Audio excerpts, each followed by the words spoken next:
Halo, selamat datang di YouTube saya. Halo semua rekan-rekan sahabat Putri.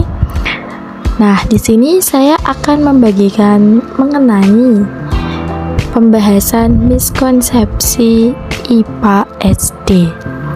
Nah, ilmu ini akan bermanfaat bagi teman-teman yang mendengarkan maupun menontonnya.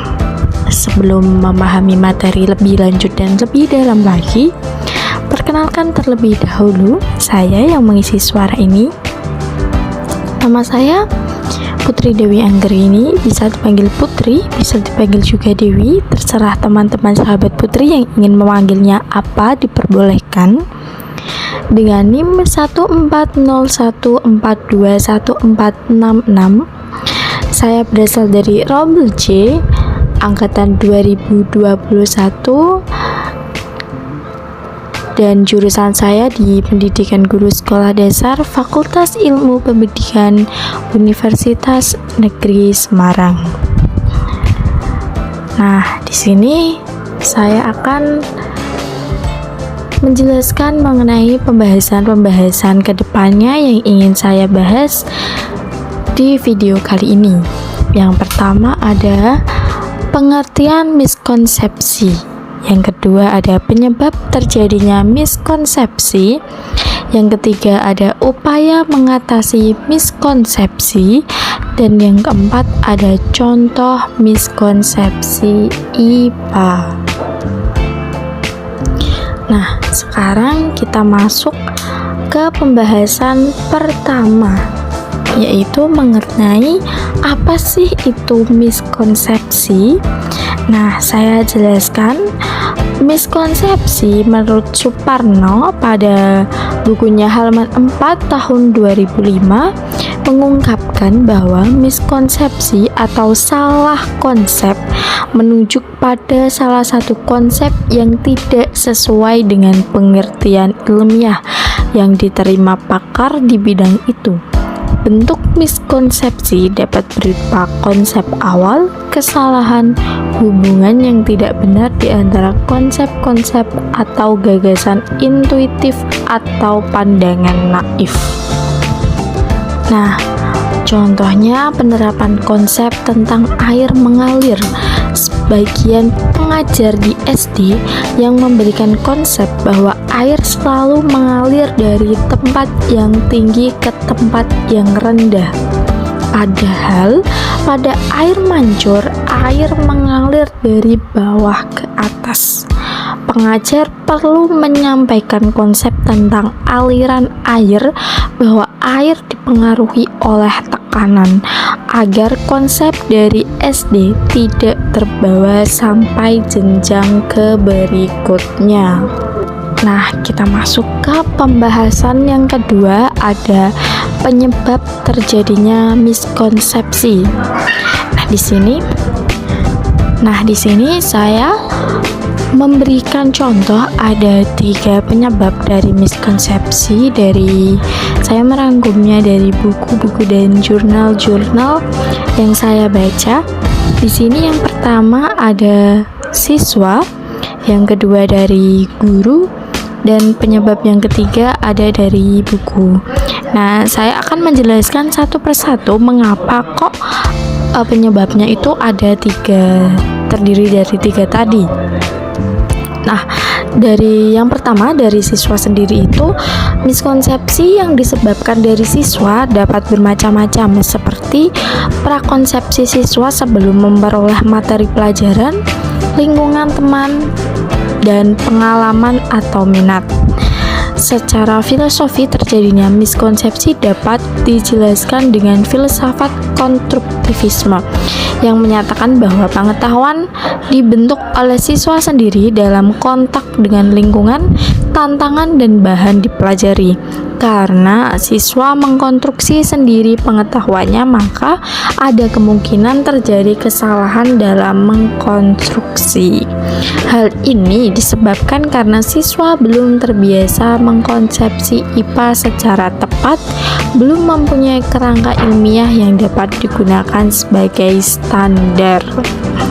Nah, miskonsepsi IPA di siswa ini banyak terjadi dan disebabkan oleh pemahaman pada siswanya sendiri.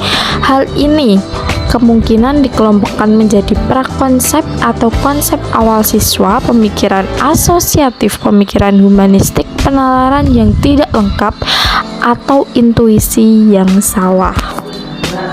Nah, itu tadi penjelasan mengenai penyebab miskonsepsi dari siswa. Nah, ini ada penyebab yang kedua. Miskonsepsi IPA itu ada dari guru.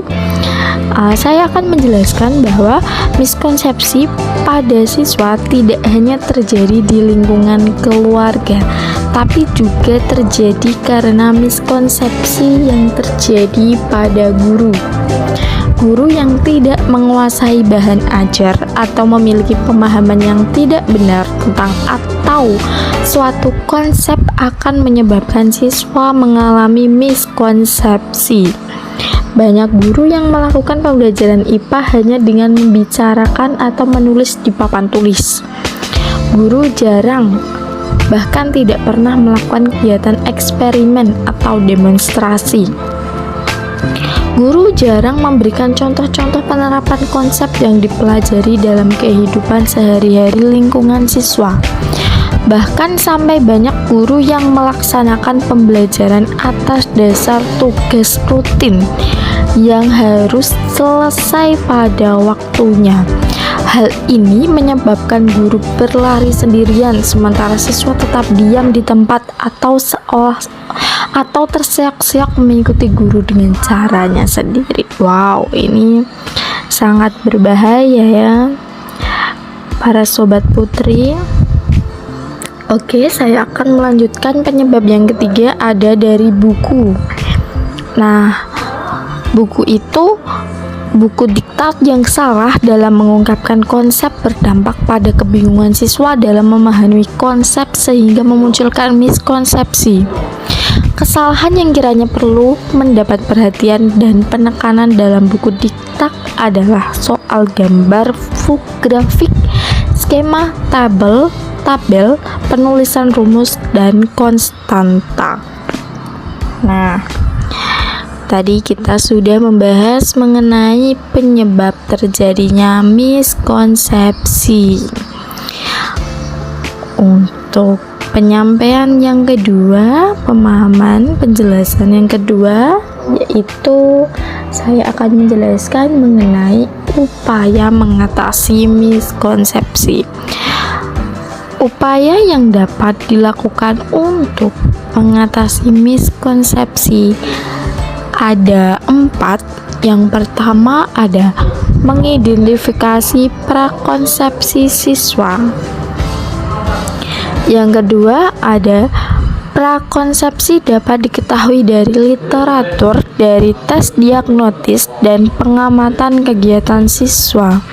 Yang ketiga ada merancang pengalaman belajar yang bertolak dari prakonsepsi dengan melakukan penguatan terhadap konsep yang sudah benar dan mengevaluasi konsep yang masih salah.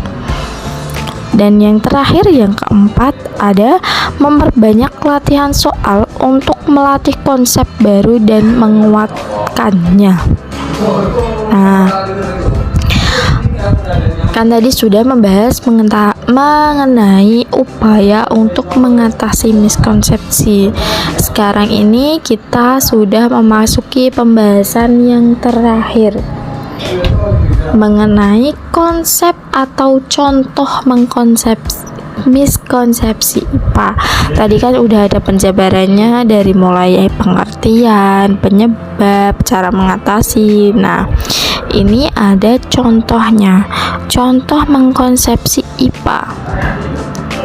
Contoh miskonsepsi IPA ini saya mengambil ada 2 pembahasan dari miskonsepsi pada tumbuhan dan miskonsepsi pada lingkungan. Satu-satu saya akan menjelaskan apa saja termasuk miskonsepsi pada tumbuhan dan lingkungan. Nah, ini saya akan membahas terlebih dahulu mengenai miskonsepsi pada tumbuhan. Contohnya, terdapat konsep yang salah dan konsep yang benar. Saya akan menyebutkan konsep yang salah, yaitu Satu, tumbuhan lumut berkembang biak dengan spora. Sedangkan konsep yang benar, perkembangan lumut tidak hanya menghasilkan spora tetapi juga menghasilkan gamet. Konsep yang salah ada lagi, tumbuhan menyerap sari-sari makanan dari dalam tanah. Sedangkan konsep yang benar yaitu tumbuhan menyerap air dan mineral dari tanah. Organisme yang menyerap sari makanan dalam tanah adalah jamur. Oleh karena itu, cara makan jamur adalah absorpsi. Jamur mengeluarkan enzim ke lingkungan sekitarnya, kemudian makanan dicerna menggunakan enzim tersebut. Selanjutnya, sarinya diserap melalui membran sel.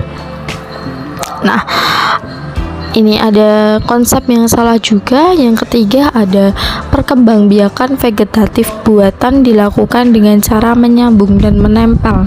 Sedangkan konsep yang benar adalah konsep pembiakan adalah penambahan individu pada menyambung, justru terjadi pengurangan atau setidak-tidaknya tidak tumbuh.